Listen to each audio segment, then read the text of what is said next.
Jamaah, oh jamaah. Alhamdulillah. Alhamdulillahirrahmanirrahim. Kembali lagi di Islam Itu Indah. Kembali lagi kita akan membacakan pertanyaannya masuk yang ada di sosial media Islam Itu Indah. Yuk sama-sama kita kembali lagi ke segmen Tanya Dong Ustadz. Kami semua tanya dong Ustadz. Dari Instagram hamba Allah. Assalamualaikum Ustadz. Dosakah saya jika saya mengutuk selingkuhan dari ayah saya? Karena perempuan itu tidak tahu malu. Jika suatu saat saya bertemu perempuan itu lagi, bolehkah saya mencacinya Ustadz? Saya ingin mencacinya karena saya sudah karena sudah merebut ayah saya. Namun saat pertama kali bertemu, saya hanyalah diam karena masih bergantung pada ayah saya. Mohon dijawab Ustadz Maulana. Silakan. Dengarin. Kalau dia adalah anak perempuan, dengarkan baik-baik. Bagaimanapun tetap butuh ayah untuk jadi wali. Apalagi butuh ayah dalam al-dana. Dan ketika ayah berselingkuh, mohon maaf. Mohon maaf, astagfirullahaladzim. Kita tidak tahu apa yang terjadi, apa penyebabnya. Kenapa bisa terjadi itu. Maka kalaupun membenci, ingat Islam kan melarang mengutuk. Mengutuk itu dilarang mengutuk. Dan kita tidak tahu persoalan orang tua kita kenapa bisa terjadi seperti ini. Maka kedudukan seorang anak tetap berbaik sangka kepada orang tua. Dan kalaupun mohon maaf, jangan engkau balas keburukan dengan keburukan. Balaslah dia dengan kebaikan. Doakan orang tua dalam hal ini ayah agar bisa kembali. Tapi nauzubillah subhanallah. Siapa tahu saya ini tetap berbaik sangka, siapa tahu bisa jadi. Kalau siapa tahu itu bahasa Bugis. Bisa jadi mohon maaf justru ayat dalam posisi. Siapa tahu bahasa Indonesia. Oh, siapa tahu. Iya, bahasa Bugis. Bukan bahasa Bugis. Tapi orang Bugis selalu begitu, siapa tahu. Jadi mohon izin, bisa jadi ini adalah ayah yang benar. Mungkin ayah ada sesuatu clash dengan ibu sehingga ayah melakukan perselingkuhan. Karena tidak mungkin ada asap tanpa ada api. Dan jangan berbuat zalim, apalagi mengutuk, membenci, menghujat, jangan. Ayah itu akan bertanggung jawab kepada Allah. Benar. Tidak ada ayah yang mohon maaf mau melihat anaknya sengsara. Benar banget Ustaz. Justru mohon maaf, sosok penjahat tetap mendoakan anaknya jadi soleh. Jadi baik. Jadi baik. Pasti itu. Pasti. Maka kekecewaan dari orang tua ketika anaknya melakukan hal yang sama. Memang ayah yang salah nak. Tapi tetap coba. Ayah yang selingkuh tetap berharap anaknya tidak selingkuh. Benar. Dan apalagi kita Iya. juga nggak tahu. Sebagai anak tadi Ustaz udah bilangin ya. Yang namanya ayah itu selingkuh pasti ada faktor X-nya mungkin yang tidak diketahui oleh anaknya. Yang tidak diketahui oleh anak. Iya, dan sosok penyebabnya. anak tidak mungkin bisa tahu dan tidak mungkin ikut campur ke ayah atau ke ibu. Bisa jadi tiba-tiba ternyata ibu sambungnya itu adalah ibu yang baik. Oh, kita nggak tahu. Masya Allah, terima kasih banyak atas penjelasannya Ustadz Maulana ya. Mudah-mudahan tapi yang begini-begini tuh insya Allah mudah-mudahan nggak terjadi lah buat yang nonton Islam Itu Indah hari ini. Masya Allah ya. Nah sekarang kita lanjut lagi ke pertanyaan yang berikutnya. Assalamualaikum Ustazah. Bagaimana caranya mengalahkan sihir dari seorang wanita yang mengirim santet ke saya supaya saya cepat meninggal katanya. Ternyata wanita itu adalah mantan suami saya dulu. Saya dahulu Mantannya Ustazah. suami saya. Oh mantannya maksudnya ya. Mantannya suami saya dulu Ustazah. Suami saya dulu sampai terkena sihirnya jadi dia sering berbohong. Dan kalau tidur sering menyebut nama wanita itu. Saya sudah melakukan ruqyah.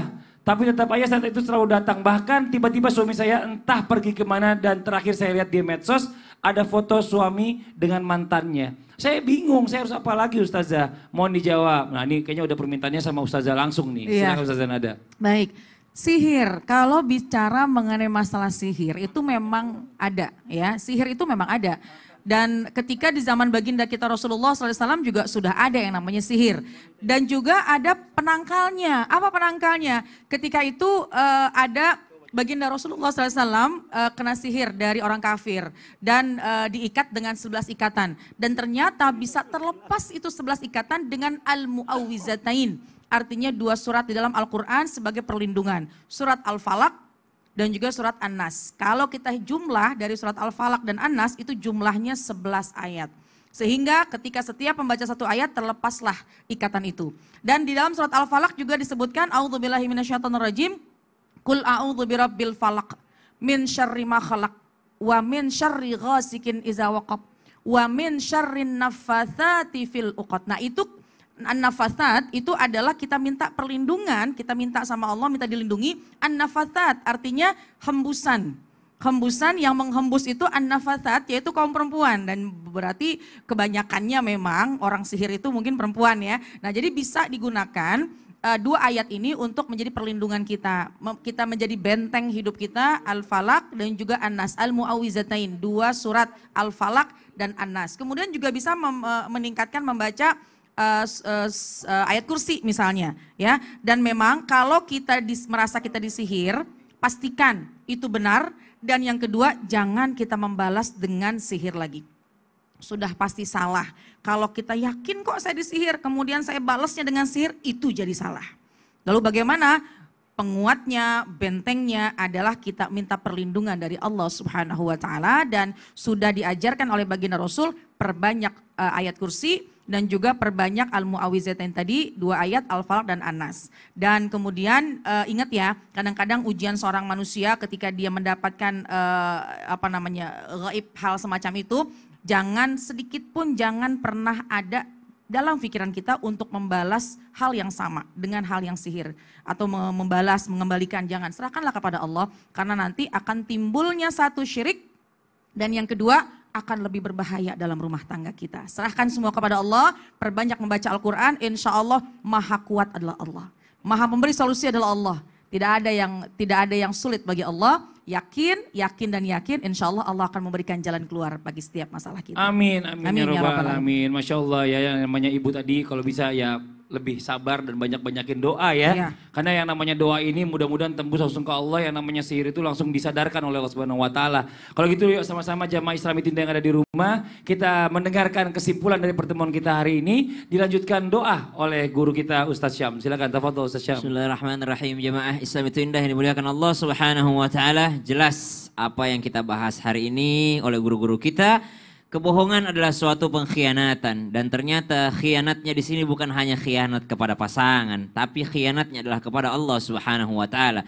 Karena yang membuat yang haram menjadi halal tadi, karena laki-laki kepada wanita yang non mahramnya itu adalah haram, tapi karena ikatan dari Allah Subhanahu wa taala yang disebut dengan mitsaqan ghalidha, kita telah merubah statusnya dari yang haram menjadi yang halal.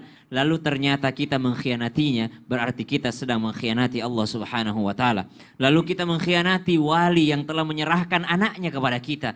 Lalu kita mengkhianati juga pasangan kita, orang yang telah melahirkan anak-anak kita. Begitu pula kita mengkhianati anak-anak kita yang ternyata kita mengkhianati ibunda mereka. Maka subhanallah, begitu pula sebaliknya bagi perempuan kepada laki-laki. Maka dosa perselingkuhan, dosa berkhianat bukan hanya dosa kepada manusia, tapi juga dosa kepada Allah Subhanahu wa taala. Dan ketahuilah, dosa kepada Allah kita bertaubat dengan sungguh-sungguh taubatan nasuha, Allah mengampuninya. Tapi dosa kepada manusia, khianat kepada manusia tidak akan bisa atau tidak akan pernah diampuni oleh Allah Subhanahu wa taala sebelum kita memohon ampun, memohon maaf kepada manusia tersebut. Maka peganglah kejujuran, karena kejujuran membawa kepada kebaikan dan kebaikan mengantarkan ke surga. Dan jauhi kebohongan, karena kebohongan membawa kepada keburukan dan keburukan pasti akan membawa seseorang ke nerakanya Allah Subhanahu wa ta'ala. Bismillahirrahmanirrahim. Alhamdulillahi rabbil alamin. Allahumma salli ala sayyidina Muhammad wa ala ali sayyidina Muhammad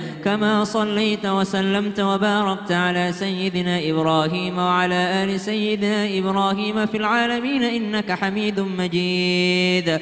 Allahumma barik lana fi awladina wa azwajina wa dhurriyyatina wa la tadurrahum واحفظهم ووفقهم لطاعتك وارزقنا برهم اللهم أرنا الحق حقا وارزقنا اتباعه يا Allah tunjukilah kami kepada kebaikan dan bantu kami untuk mengikuti kebaikan itu wa arinal batila batila warzuqna jatinabah tunjukkan suatu keburukan itu dan bantu kami menjauhi keburukan itu wa sallallahu ala sayyidina Muhammad walhamdulillahi rabbil alamin. Amin amin ya rabbal alamin. Masya Allah, alhamdulillah. Demikianlah perjumpaan kita hari ini. Semoga dijadikan ilmu yang bermanfaat untuk kita semuanya. Sekali lagi mohon maaf atas segala kekurangan. Wabillahi taufiq wal hidayah. Wassalamualaikum warahmatullahi wabarakatuh. Waalaikumsalam warahmatullahi wabarakatuh.